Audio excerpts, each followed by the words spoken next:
a strand felé vettem utamat, még nem is sejtettem, mi vár rám. Mert a parton maga Isten állt el az utamat, nehogy tovább menjek azon az úton, ami a szakadékba vitte volna az életemet. Amikor az utcán száguldozva feloldódott a lelkem a körülöttem zajló forgatagban, úgy éreztem, hogy teljesen szabad vagyok.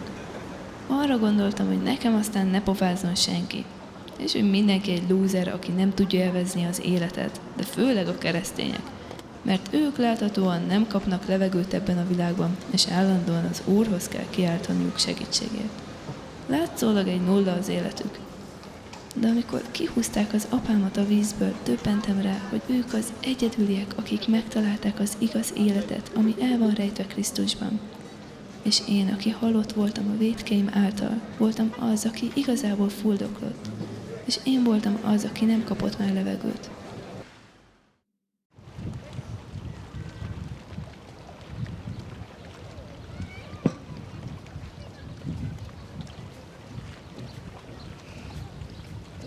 Itt lehetnek szemeim.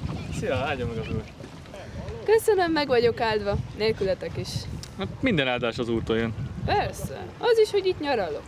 Mindenképpen, csak tudni kell bánni az áldásokkal. Ennyi az egész. Bízz bennem, tudok bánni az életemmel.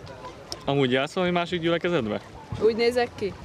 Nem, de azért rákérdeztem, mert nem jó elhanyagolni a testvérekkel való közösséget. Azokra a bólogató birkákra gondolsz?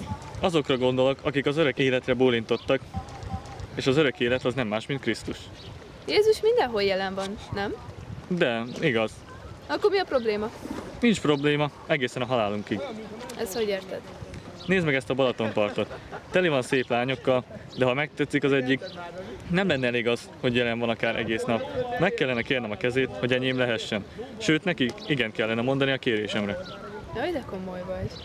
Hidd el, lehet egyszerűbben is. Nem, mert Isten nem flörtölni akar velünk, hanem befogadott minket a házába. Ha jegyesei lettünk, bármilyen furán is hangzik ez. Aj, ne fárasz már. Nem azért jöttem, hogy prédikálj nekem. Nem hiába hagytam ott a gyülekezetet. Megértem, sokakkal így van, mert az emberekkel van kapcsolatuk, nem pedig az élő Istennel. Jaj, nekem nincs szükségem senki segítségére. Istenére se. Szerintem senkinek sincs.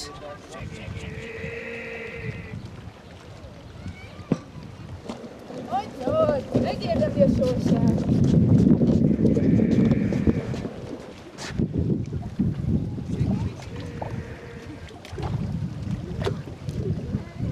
Hogy, hagyjad már, nem igaz.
Amikor hallottam a segélykiáltásokat, arra gondoltam, hogy teli van a hócipőm.